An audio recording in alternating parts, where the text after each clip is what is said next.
Pagka may nagpupunta naman sa ambulary, marami na. O, puro na lang itong kulam. Kulam. Kulam. Kulam. Sa tinapit tayo, napagbibintangan. At kung paniwala nyo, kawawa naman pati kapitbahay. Mga kapitbahay, taga saan kayo? Bungabon. Bungabon. Bungabong Nueva Ecija. Pupunta rin kami ng Nueva Ecija sa Laong Nueva Ecija. Laor, Nueva Ecija. Yung kapitbahay nyo, hindi nyo ito kinukulam. Maniwala kayo sa akin. Kaya patawad.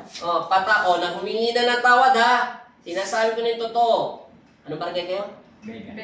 Vega Barangay, Nueva Ecija. Asensyahan nyo na kasi naghahanap lang naman ito ng kasagutan sa kanyang karamdaman sakit. Pero, paghihirap na, na-stress na ito. Pero totoong hindi talaga siya kinukulam. Ang sakit niya, simula ito nadulas. Pinabayaan niya to.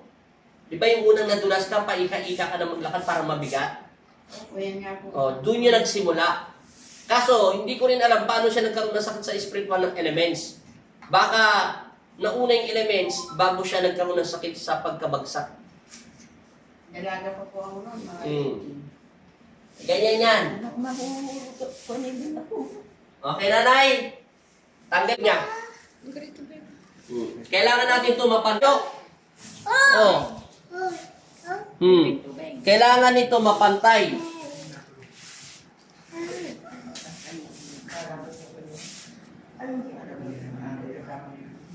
May buhay pa to. Buhay pa siya, oh. Buhay pa yung laman niya. Kahit sa 6 na taon. Sa balakang gumagana, di ba? Yan. Dapat hindi yan. Tingnan mo ito, hindi ito gagana. Ay, hindi sasakit yung balakang mo. Pero magkakaroon siya ng konting reaction. Pero, matigas na pala. Preno mo muna. Yan, tingnan mo ha. Pakiramdaman mo. Di ba walang sakit yung balakang? Hindi siya gaano. Buhay pa. Ibig sabihin yan, buhay pa. May pag-asa ka pa makalakad. Malaki pa. Pero pag yan na alignment namin, kailangan lagi nakababa yung paa mo sa Semento. Tapos ikaw magpa-practice na magkaganon yan. Parang ibababa mo siya ng konti, pero ibabagsak mo na.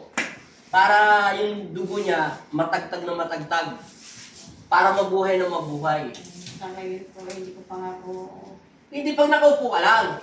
Makakaupo ka na maayos mamaya. Hindi naman tumatagal sa bangko eh. Tatagal ka na. Hindi nga, pagka nga po ako Sabing tatagal ka na. Hindi daw siya po makaupo ng matagal. Haplusin lahat ng sakit, itapon. In Jesus' name, in Jesus' name, in Jesus' name, in Jesus' name, in Jesus' name, in Jesus' name. Lahat yan, linisin, tapon lahat ng sakit. Tulungan mo ako, Panginoong Kristo.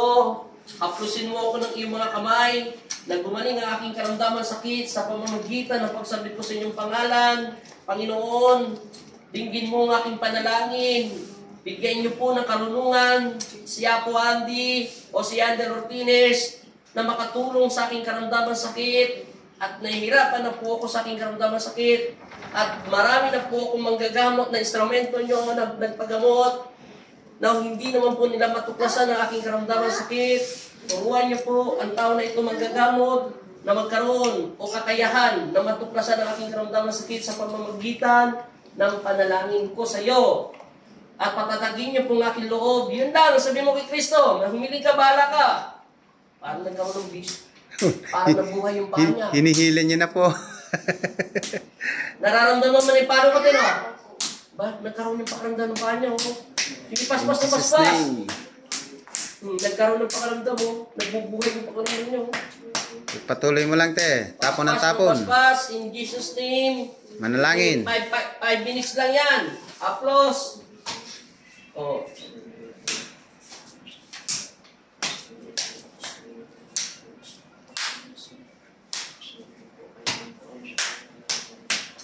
Ate, bali, pangalawa niya pong session ngayon.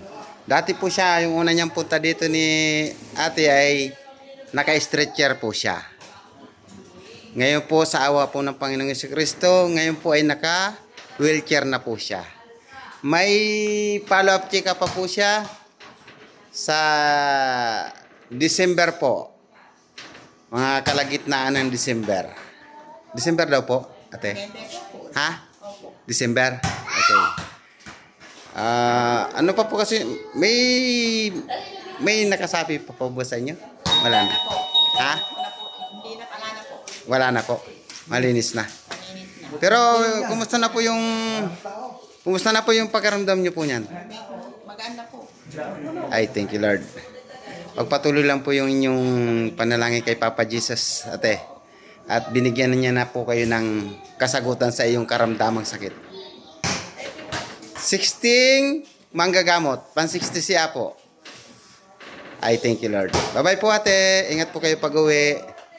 Abangan po ninyo sa susunod na pagbabalik ni ate. Baka po naka-walker na siya nun. Okay po ate. Bye-bye po ate. Salamat po. Boyfriend! Bye-bye po. Oy, mga anak. Bye-bye. Ingat po kayo sa biyahe. Okay po. Bye-bye po. God bless.